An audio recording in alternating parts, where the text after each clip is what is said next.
2, 1. Okay, we're here with Dylan Priest and Jeff Priest, and doing the curb address business, and I just wanted to find out what you guys, what you like about it for your son, and what you like about doing it, and that's about it.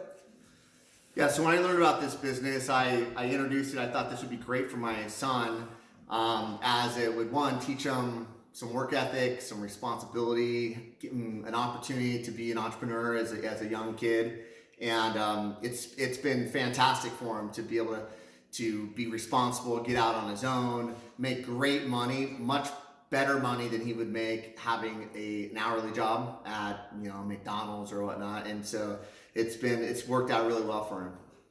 Yeah, and for me, it's just fun to have a way to make money and to get myself through whatever I need to buy, and it's really easy. Just the installation and stuff is really quick, and it's a good way to make money for me.